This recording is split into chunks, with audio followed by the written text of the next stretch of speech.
So, yeah. Hi, I'm Rachel. Hey, Rachel. I'm in the second year, and I'm really curious. You used the word terrifying at one point to describe acting. You said problem solving, about the script. Yeah.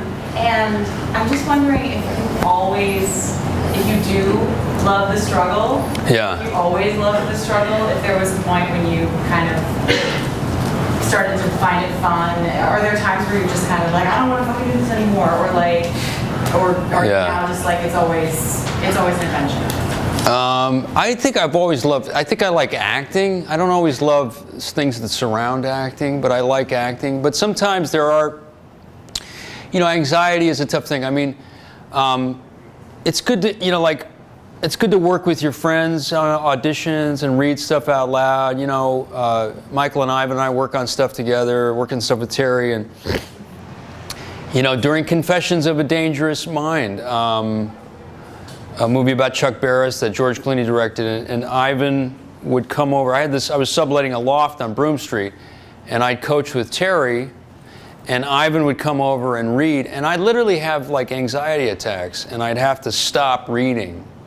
And I know that Ivan and Terry probably remember this, and I would I literally they'd have to like talk me down from an anxiety attack, and so, it was a lot of pressure for me. It was a big role, and so that's natural. That stuff comes up, and you got to get through it, and you might have to stop for a second, and sometimes you got to like work through something, and that's okay. It's natural, Yeah.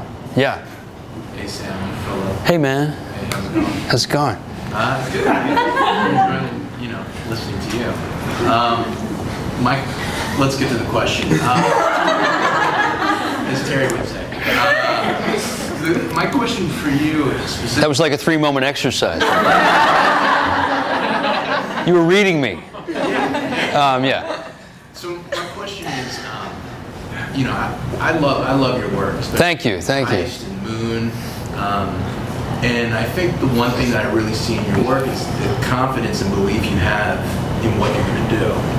And you definitely get really grounded. And my question is, when was like that moment in your training or in your life that you just were like, fuck all the doubt, fuck all the other stuff.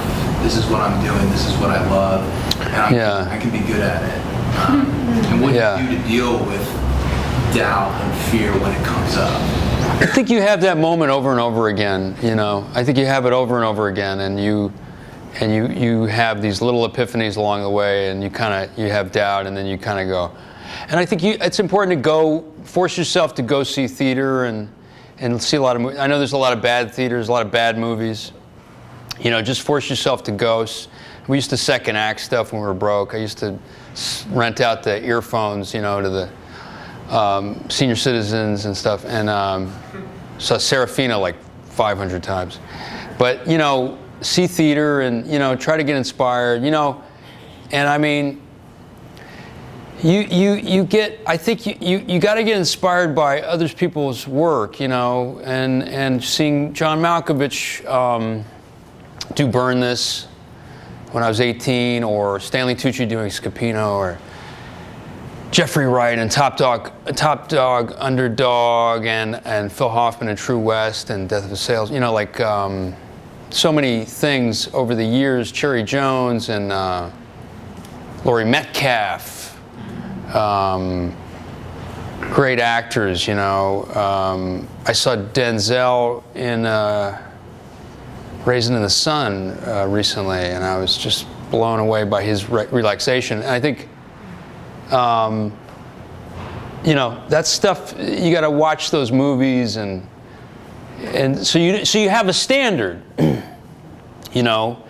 you can, you don't want to talk about bad acting, if you're doing an interview for a newspaper maybe or something, but you should talk about it with your friends and know what bad acting is and what good acting is. You should be a tough judge of acting, I don't think you want to go announcing it to the world if you don't like something, but I think keep it to yourself, but you should be a harsh judge you know, just like Terry is. You have to have a high standard, I think, you know. Yeah.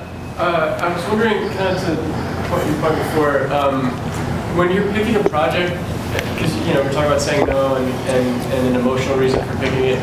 Is it like a technical creative craft that you pick something that you think you would enjoy doing, or maybe it's both of these things, or is it about like how like what you can take from that, how it can change you, and also like what you're saying to the world through this role? Sometimes, I mean, I don't always get that into it, but I do. It's usually just because I want to exercise a certain side of myself, but it's sometimes you go, okay, maybe I'll learn something this time, and you take a leap of faith when you're not sure if this is going to work, you know, and you're like, you know, I'll try this, you know, maybe this will work, maybe it won't, you know. I don't love